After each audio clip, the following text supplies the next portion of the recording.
I den här videon så kommer jag svara på de vanligaste frågorna som jag får när det gäller att göra ljus. Och det är många som är ungefär likadana, så jag tänker att vi tar de allra vanligaste frågorna. Fråga nummer 1 är: vad är det du färgsätter dina ljus med? Jo, jag färgsätter ju mina ljus med färgpigment, heter det. Och det är som, vad ska man säga, som små typ kritor. Och de köper jag ifrån en e-handel som heter Skapa Mer. Och det finns en länk nedan här i beskrivningen till just de som jag använder av. Och de här tycker jag är väldigt bra. Dels för att det inte behövs så mycket då, för att ge en bra färg. Och så håller de ju länge. Alltså jag har haft mina sedan jag började göra ljus, och det är ju över ett år sedan. Så då förstår ni ju ändå att det räcker länge, det är väldigt drygt. Så de kan jag verkligen tipsa om. Fråga nummer 2. Kan man använda färgkritor att färga ljusen med? Och det här är någonting som jag aldrig har hört förut. Så jag var ju självklart tvungen att googla det här. Och det står att man kan göra det om det är vaxkritor då. Vilket makes sense. Men jag har ju själv aldrig provat. Och när jag googlar så får jag också fram att det kanske inte är det allra bästa. Utan det bästa är faktiskt att använda färgpigment som är avsedd för ljustillverkning. Fråga nummer 3. Vart kan man köpa dofter? Och då antar jag att man syftar på dofter till ljusen. Jag har köpt mina på Amazon. Och jag tycker de funkar bra. De är dryga och sådär. Så det ligger en länk här även till dem då, om ni är intresserade. Vi går vidare till fråga nummer 4. Hej, jag undrar bara några saker. Tror du att det kan funka med vilken doftolja som helst? Eller blir det dåligt med vissa? Och hur många gånger kan du återanvända formerna? Ja, vi börjar med fråga nummer 1 där. Om vilken doftolja som helst kan funka. Och då får jag väl ge samma svar här som på förra. Och det är ju faktiskt att jag rekommenderar att använda doftolja som är avsedd för ljustillverkning. För jag tror att det blir bäst. Och också lite så här för att man vet aldrig hur det kommer reagera när du tänder ljuset om du använder någonting som inte är avsett för att eldas liksom. Så kör på vanlig doftolja som är avsett för ljustillverkning. Och angående formerna där, så hur många gånger man kan återanvända dem, det beror ju lite på vad du köper för former, hur bra kvalitet de har. Och sen också vilken typ av form det är. Jag tänker mig i alla fall att silikonformar, de här mjuka, de går nog sönder tidigare än vad de här hårdplastformarna gör då. Men jag menar, de jag har jag haft över ett års tid, och jag använder dem fortfarande. Så jag måste ju ändå säga att de har ju hållit väldigt bra. Då går vi till nästa fråga här. Hur mycket paraffin eller stearin på ett ungefär behöver man för en sån här form? Och då syftar man alltså på den här formen. Jag gjorde som så att jag vägde den här. Och den vägde 150 gram. Så då antar jag att ungefär 150 gram ljusmassa behöver du för att göra en sån här. Gärna lite mer då, för det kommer ju alltid bli kvar lite i liksom där du smälter i. Nästa fråga. Jag tycker att dessa ljus är så fina, så jag bestämde mig för att beställa den stora formen. Men jag har aldrig gjort något sånt här tidigare, så jag måste bara fråga: vart finns det vekar att köpa? Och vad färgar man stearinen med? Och vart köper man stearin i påse? Jag har ingen koll. Okej, då börjar vi med fråga 1 i den här frågan. Vart finns det vekar att köpa? Jo, jag köper mina vekar på Amazon. Det finns en länk nedan här också dit. Men jag vet ju att det finns vekar att köpa i andra hobbybutiker också. Men jag gillar dem jag köper, för man får 100 vekar tror jag det är. Och då är de klippta och det är en sån här metallplatta på dem. Du får med klister som du kan sätta fast dem i. Och du får med en liten metallskiva som du kan fästa veken i på formen liksom, så att den hamnar i mitten. Vad färgar man stearinen med? Ja, det har jag ju svarat på innan.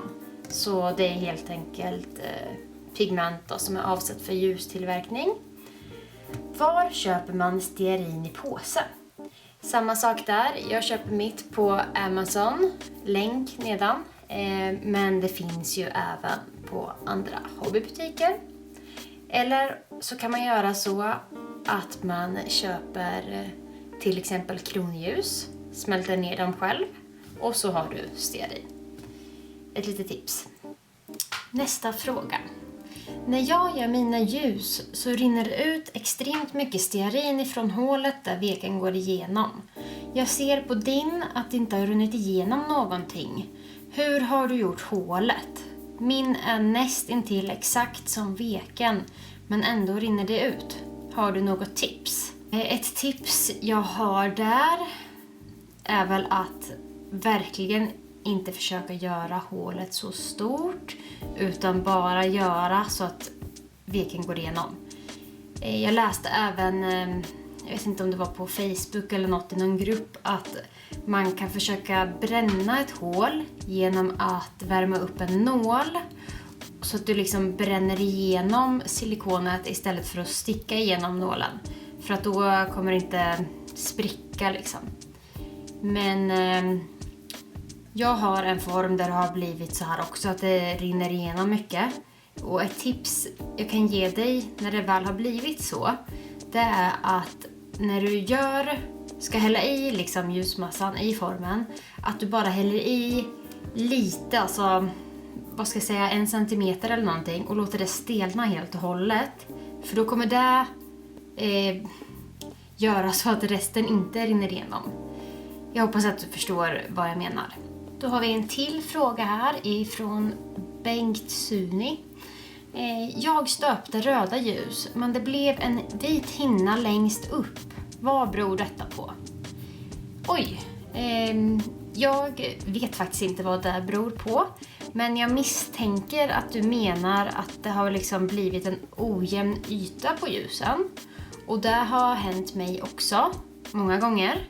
Och jag vet faktiskt inte riktigt vad det beror på. Men vad jag har läst mig till så kan det bero på att man använder stearin till exempel och färgsätter det. För att stearin har lite svårare än andra material att ta till sig färgen. Och då kan det bli så här, vad ska man säga, spräckligt. Så jag misstänker att det kan vara det. Men det kan också vara att du inte har värmt upp ljusmassan tillräckligt varmt. Så se till att den är tillräckligt varm och att den är helt smält innan du häller ner det i formen. Och sen är det också viktigt att inte hälla ner den för snabbt i formen. För om du gör det så kan det uppstå bubblor. Och det vill vi ju inte. Utan vi vill ju ha en slät yta. Så här är mitt bästa tips, att testa dig fram lite. Funkar det inte med stearin, testa paraffin. Jag vet att det inte är det bästa, men oftast är paraffin mycket enklare att jobba med. Nu har vi en fråga ifrån Emily här. Och det står, blir det inte ett mellanrum i botten när man lägger till exempel 2 tops för att hålla veken på plats? Jag förstår inte riktigt vad du menar här, men jag misstänker att du menar att det liksom blir en form, alltså att det blir avformat av topsarna som ska hjälpa till att hålla veken på plats. Och ja, det kan det ju bli. Men man får se till att inte fylla upp så mycket i formen så att det når de grejerna, om det är nu 2 tops eller 2 pennor eller vad du använder för att hålla veken på plats, så att det når det. Och om det nu gör det så brukar jag tänka att det här är ändå botten på ljuset. Det gör inget om det är lite fult. Och i värsta fall så kan du ju alltid ta en kniv eller något och försöka skrapa ytan jämnt. Och sen är det ju bara att klippa av veken då. För den är ju lite längre där. så att det blir helt jämnt. Mimmi 2 undrar här. Gör du hål i silikonformen för att veken ska komma fram? Ja, jag gör hål i formen för att veken ska komma fram. I alla fall den stora bubbelformen. Den mindre bubbelformen har jag faktiskt gjort ett hål för veken efter. För den är så pass liten att det går. Men jag gör ett hål, det stämmer. Och då har vi en fråga ifrån Emma här. Jag gör lite bubbelljus då och då, men jag tycker att de senaste gångerna har de blivit väldigt flammiga och jag vet inte vad det beror på. Det är som att små delar av ljuset fastnar i formen så att det syns även när jag gör helvita ljus. Har det blivit så för dig och vet du hur man motverkar detta? Ja, det är som jag var inne på innan då, att jag vet inte vad det här beror på. Det har hänt mig också, men jag misstänker att det kan vara, som sagt, att man använder stearin och försöker färgsätta det, att det är svårt att ta upp färgen eller att du inte smälter ljusmassan till en tillräckligt hög temperatur. Men vad vet jag, det kan ju också bero på att formen har blivit dålig kanske och liksom släpper lite. Jag vet inte. Om någon av er har något riktigt bra svar på den här frågan, varför vissa ljus blir flammiga, så får ni hemskt gärna lämna en kommentar här nere så vi alla kan få veta vad vi gör för fel. Och så vill jag bara säga ett stort tack till dig som har kollat på den här videon och jag hoppas verkligen att de här frågorna och svaren har hjälpt dig som vill göra egna ljus. Och sen så vill jag också passa på att säga ett stort tack till dig som prenumererar på kanalen. Det betyder jättemycket för mig. Och om du tycker att den här videon har varit bra får du hemskt gärna lämna en tumme upp.